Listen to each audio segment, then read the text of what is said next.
this is Sarah Kite with UT Extension in McMinn County, and I'm joined again today with Dr. Conrad for our Coping Corner.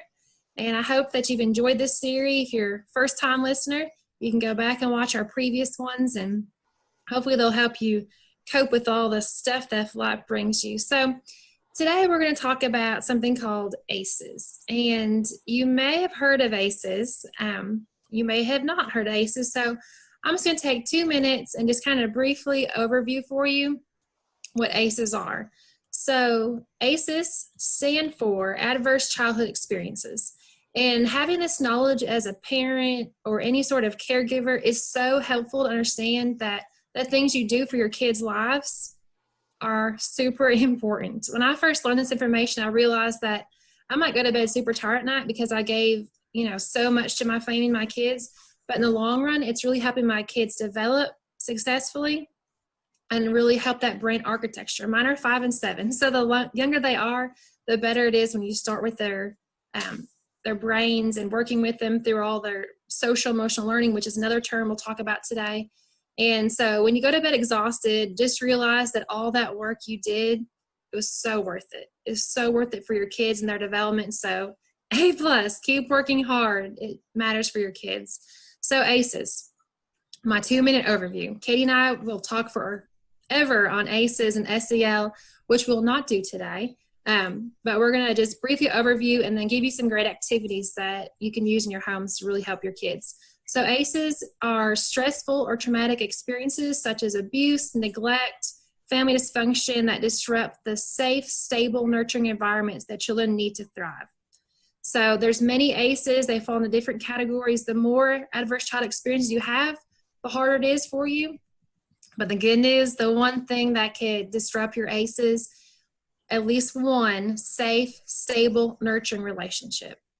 No matter how many ACEs you have, one safe, stable, nurturing relationship can knock you out of the ACE cycle, and you can have a great, successful life. So that one person in your life that's safe, stable, nurturing really matters. So if you're that person in someone's life or a child, breathe. The work you're doing is so helpful for that kid. Keep up the good work. It might be hard sometimes. It might be easy sometimes, but the work matters for that child to be successful adult one day. So just briefly, there's 3 things that kind of contribute to the ACEs and your brain. Serve and return interaction helps the brain architect, helps it to grow stronger, especially early on, which that just means if I say, hello, child of mine, how are you? There's a return. Or if they have a lot of needs, they need you to help them tie their shoes. They need a drink. They need this. And they come serving to you, you return. You answer, you respond in a healthy manner. That serve and return interaction helps to really grow their brain. It's super important. I also think of a crying baby. Dr. Conrad, you have a baby. Your baby cries. That's because they're trying to say, I need you. I need something. You respond, you're returning their serve. And that helps that interaction. That helps also that bond with child. The second thing is called air traffic control. That's your prefrontal cortex, this area up here that controls your problem solving, that controls your analytical thinking, that helps you to control your emotions, this part of your brain. If you sit too long in toxic stress, that really derails this part of your brain. Remember, stress is good, positive and tolerable stress. You get through it together. It's a good thing for your body. Stress helps you to adapt, helps you to learn, helps you keep going, helps you to be stronger later in life. When you have other stresses, you can't avoid stress, but the one to remember is toxic stress. You don't want to sit there too long. You want to work through it and deal with it. And the third part for ACEs that we talk about is resilience, that bouncing back. Can you bounce back? How do you bounce back? And we're going to give some tools on how to handle all that and some good activities. And I'll just open the floor. Conrad, I know you do a lot with ACEs and SEL. SEL is social emotional learning. How do you take your emotions and deal socially with people? Thank you. Yeah, so both Sarah and I do so much of our work and are pretty passionate about talking about ACEs, adverse childhood experiences, and the role that they have on derailing healthy brain development if not giving the nurturing supports to bounce back from dealing with adversity. And one of the things that we both have really talked about through this Coping Corner series is providing parents and educators and anyone in children's lives with the tools to help promote and build resiliency. And that's through what we call social emotional learning. And so while we're talking about ACEs to me is kind of like what's in the background. It really makes sense as to why a child is acting what they are, if they're showing some poor behavior at school or disruptive behavior or some stress that they don't really know how to deal with. They don't know how to regulate tough emotions and challenges. And so ACEs can be a symptom of this type of behavior. So we've seen an 800% increase in calls to suicide hotlines during the pandemic. There have been increases in child abuse related fatalities, unfortunately. There have been increased rates of substance abuse, that's both, especially drug abuse or opioid misuse and alcohol abuse. Increased rates of intimate partner violence, IPV, so that's domestic violence, and child abuse and neglect rates. Although some of those child abuse and neglect rates have been underreported recently since children have been at home and they're not exposed to the outside world to report some of these rates. So it is expected that those rates have gone up. We've seen global food shortages. There's been a spike in divorce rates. There's over 30 million Americans, and this was as of last week, over 30 million Americans who filed for unemployment. Many have lost health insurance. There have been over 400,000 COVID deaths worldwide, causing grief and despair for families who are coping with that kind of loss. And then there's also been, this is a really interesting finding, there's an estimated 75,000 deaths of despair. So this is any sort of death related to mental illness, suicide, or substance abuse that have been associated with all of the challenges of COVID-19. And so what we know about ACEs is that it causes toxic stress, if you look over on the right here, and that this is repeated ongoing exposure to these types of childhood adversities that is inescapable. And so your body kind of goes into this fight or flight. We're being chased by a saber-toothed tiger and we need to act now to save ourselves, kind of like what we did back in caveman days. But it's a natural instinct that all animals share for us to fight or flight or even disassociate in the moment because we're dealing with some trauma that we can't otherwise bounce back from. So just a little bit on brain science. What we know about ACEs is that it can disrupt healthy brain development. And there's 3 areas of the brain specifically, and they're highlighted here, but that natural instinct that governs your fight or flight response is this very center of your brain, what we call our lizard brain, reptilian brain. It is the oldest part of our brain, and it protects us from any sort of trauma we are potentially experiencing. And sometimes for kids who've been exposed to high rates of ACEs, this part of their brain is overactive. And so they tend to be easily put into that fight or flight response, more so than other students, other kids. And what we're trying to do is get that lizard brain working, which is this outer level of the brain that's responsible for rational thinking and learning and emotion regulation. This is the area that is most optimal to helping us learn and remember things and act in ways that are healthy and positive relating to other people. So what we call our wizard brain. And so we want our wizard brain to help to control our lizard brain. I love this wizard versus lizard brain analogy, which actually comes from a curriculum called Brainwise. And it's just such a really great way to think about how brain science works, and you can distill it down really easily for kids. This is where when we're talking about social emotional learning in a sense turns on your wizard brain. So that's where kind of this conversation is going today is to highlight what social emotional learning is and how we can use social emotional learning activities to bring that part of the brain on board when students or youth or your children are experiencing trauma, COVID-related trauma.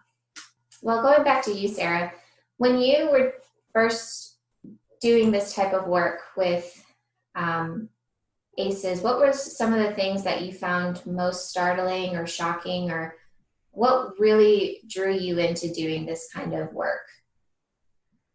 Well, I think one thing that was just, I don't know, kind of eye-opening or motivating for me is that, we all have different types of traumas.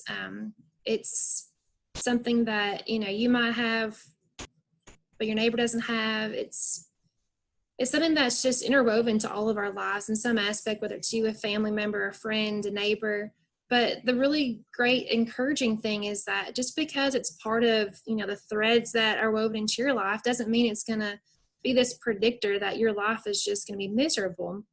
And that just one nurturing, safe, stable relationship that you're involved in, it can knock you out of that cycle and just really, you'll have a great fulfilling life. And, as I do in-services with teachers on ACEs, and as I talk to teachers, you have these moments where you have a whole slew of kids that come from the same household coming through your classes.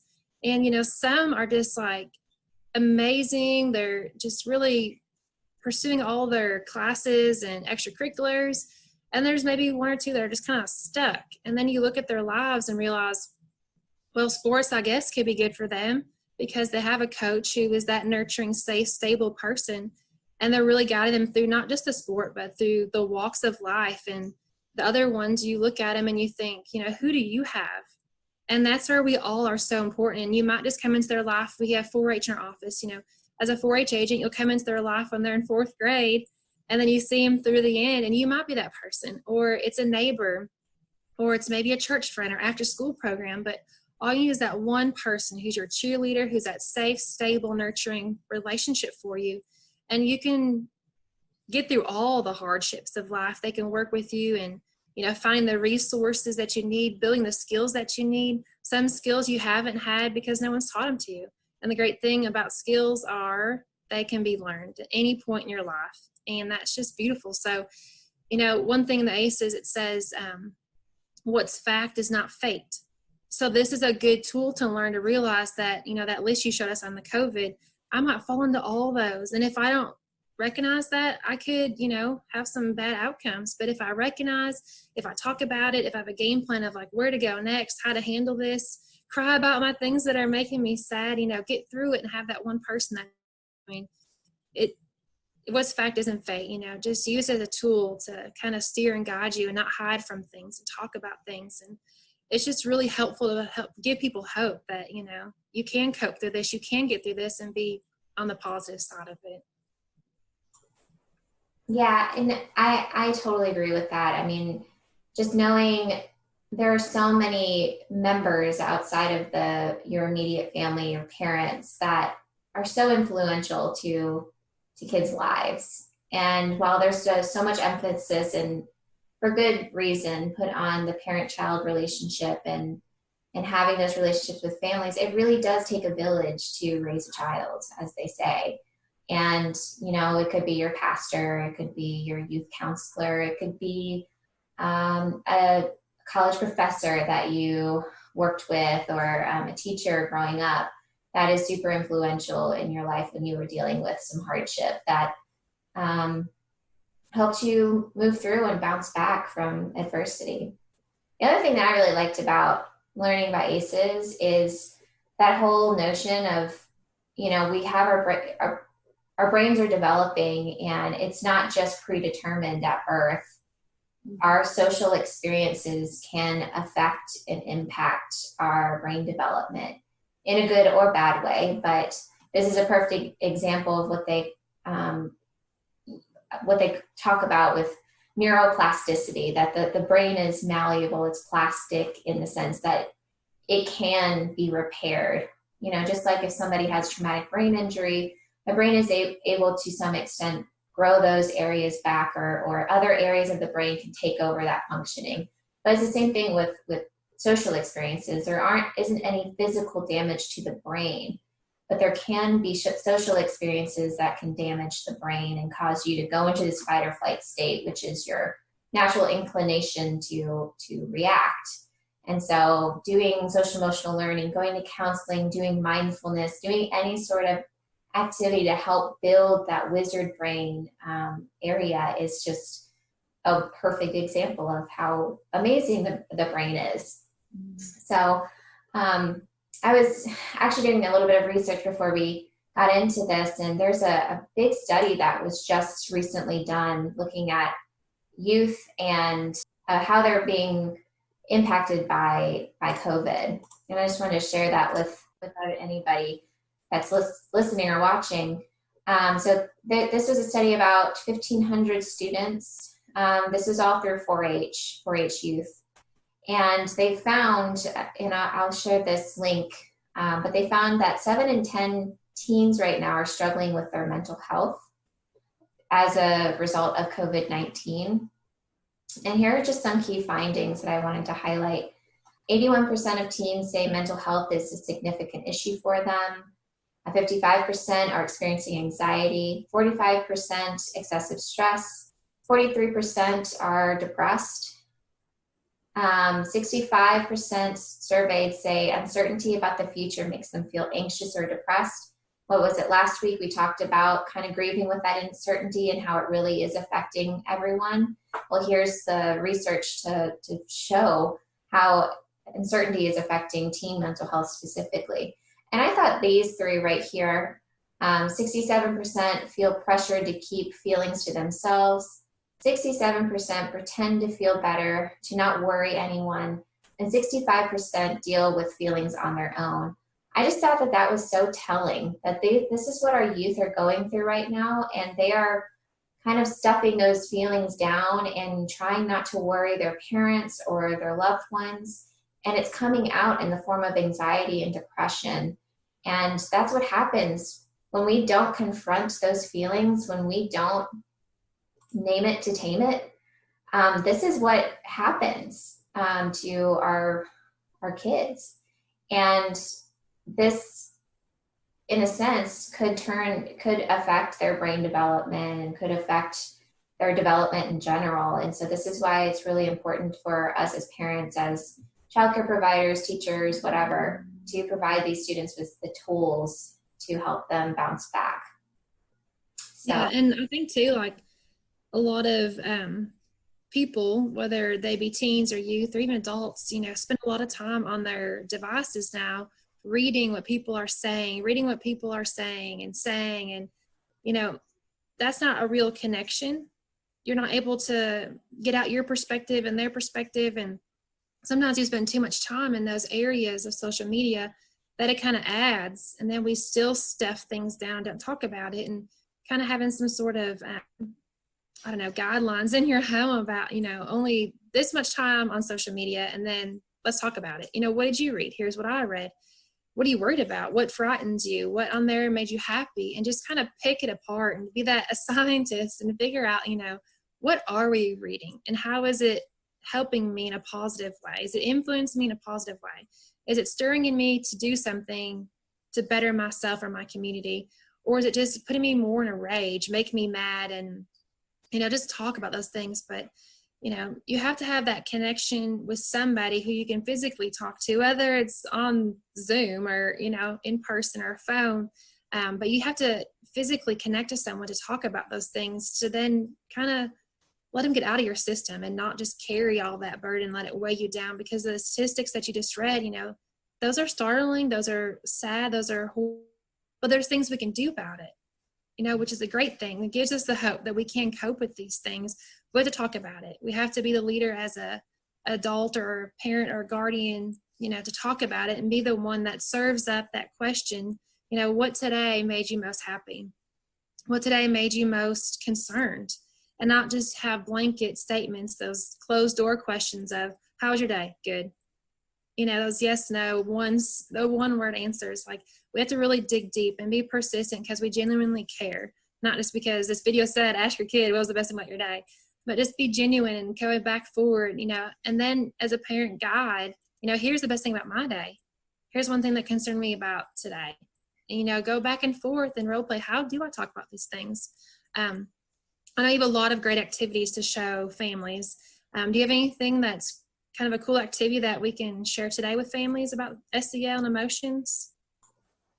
Yeah, absolutely. I have one particular activity that lines up well to helping kids talk and get them talking about emotions. And a specific activity that I love, we did this at an in-service recently, and it comes from the University of Minnesota's their 4-H youth development, and they created this social emotional learning toolkit that we'll drop the link for. It's a really great, it has tons of activities that are both educator friendly and family friendly.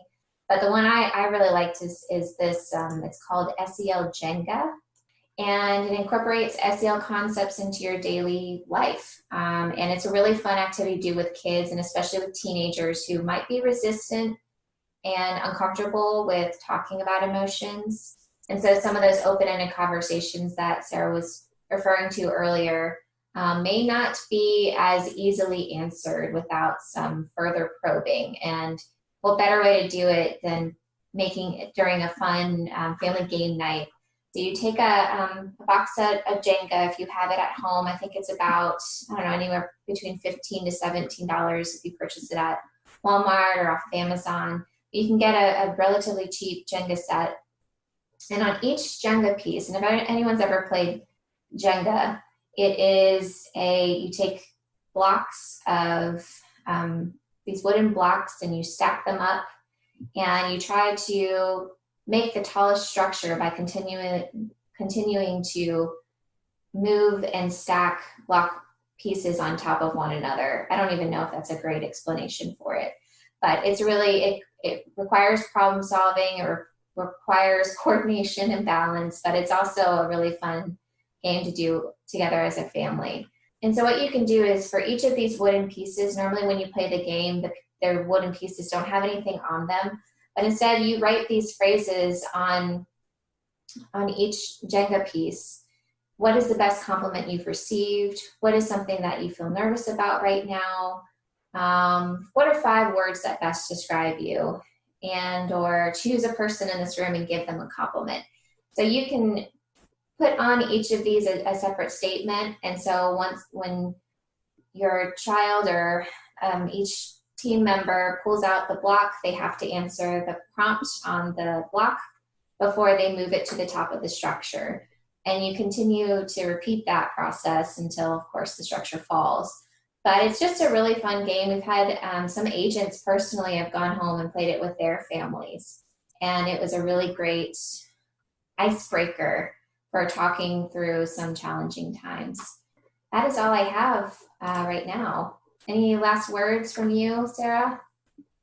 I just appreciate, these open discussions, any information on ACEs, SEL, anything new that we can learn. It's just going to be more of a positive impact for our kids. If we're parenting, it just helps your household run more smoothly. It helps your bonds between yourself and child, whether you're a grandparent raising kids, whether you're a foster parent, whether you're just a neighbor who has kids over your house. I mean, the more you know, the better it is. And you can just grow together. And, we have COVID going on. Other things will happen in life. And these conversations can be applied to anything that's going on in life to help it become more smoother in your household, to help your relationships become smoother. It's just well-rounded knowledge. And then when your kids grow up and they get that first big job and they have a coworker who's driving them crazy, all this stuff that you've just taught them, it'll come out in their brains, and they'll know how to manage themselves and that relationship better. That way, when they're adults, life can be smoother. When it gets out of balance, they'll know how to get it back into balance. These are all just awesome tools. And that toolkit you shared, those are awesome games and activities that are just fun ways to teach these things. And as school starts back in August, teachers might want to pull those out of their little toolkits, of their box of tricks, as, maybe kids are really uneasy about starting back and all their questions and concerns, uncertainty. And that could be a great way for that teacher and those kids to bond and students to bond as the class, dynamics are new. It's a new year. That way that class can just be run a little bit smoother and everyone have a little more trust in each other and knowing they can talk when things aren't feeling, well. But I just really enjoyed today and the things that you've shared.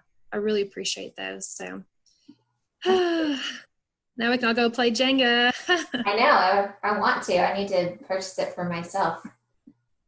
Yeah. And if you don't have time to go get Jenga or money's tight in our household, we just want to use those statements. We just cut them into strips and we put them in a little bag. And then during meals, everyone gets a turn to pick one out and then we talk about them. So any of these activities, you can find a way to use them in your home, simple and easy, and just having the conversations and talking and growing together as a family is really what's so important. All right. Well, thank you all for joining us with our Coping Corner, and we'll see you next Wednesday. Have a great day. Bye-bye.